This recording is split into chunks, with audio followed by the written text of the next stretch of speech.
Know the big picture. Understand that high-ticket sales require the right system. You have to filter them properly. You have to scale them up in terms of their purchases. Here's the secret. At first, get them to pay $1. That's how you separate the simple information seekers from actual potential buyers. Now, let's be clear. You're not going to get rich from $1 sales. Once you have people transferred over to your buyer's mailing list, you have to continue scaling them up and filtering them until you get to your target audience. These are people who are willing to pay a lot of money because they can see the value of whatever it is you're offering, and they have a tremendous sense of urgency. Either they need to buy right now because there's some sort of deadline that's about to pass, or they have completely given up on doing it themselves or having it done locally or tapping their own network. You have them eating at the palm of your hands. The big picture also includes what happens next. Now that you've gotten somebody to pay $1,000 to $5,000 or several $100s or whatever it is, don't stop. MBA students from China, who are often sons and daughters of multimillionaires, have needs once they get to Canada, Europe, or the United States.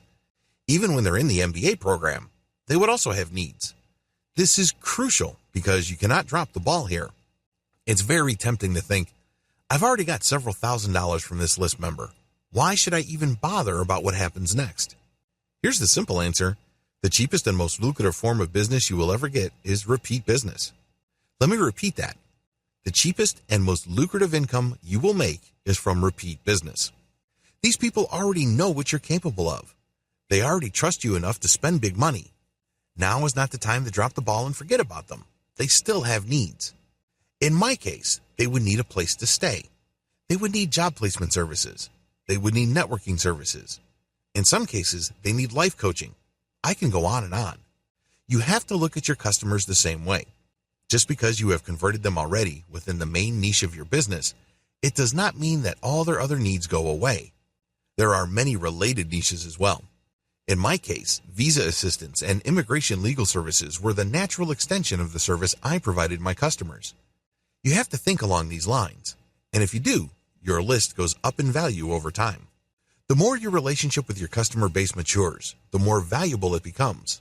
What started out as a $1 sale quickly turns into a sale of a few dozen dollars, which then leads to several $100s worth of sales, and then the big one, the $5,000 or even the $7,000 commitment. After that, believe it or not, lies even more money.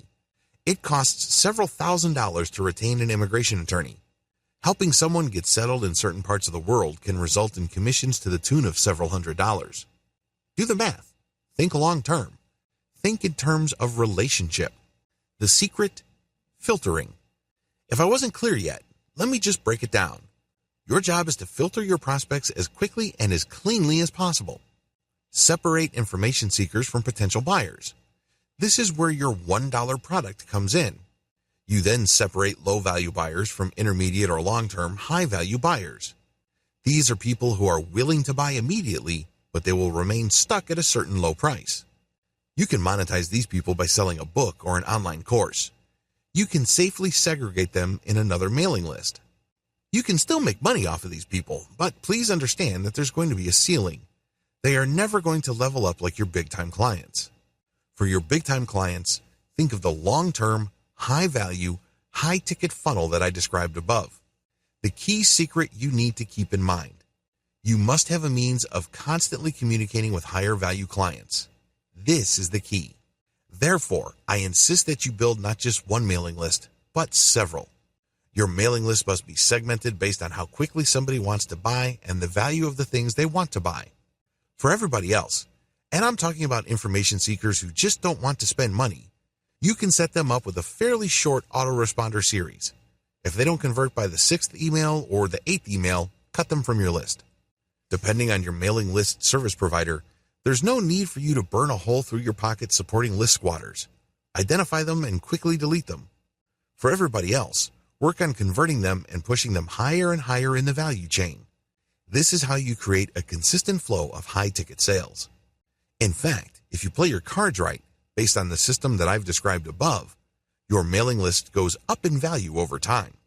The more mature your relationship becomes with your customer base, the more they trust you, and the more they're willing to buy a wide range of directly related and indirectly related products and merchandise.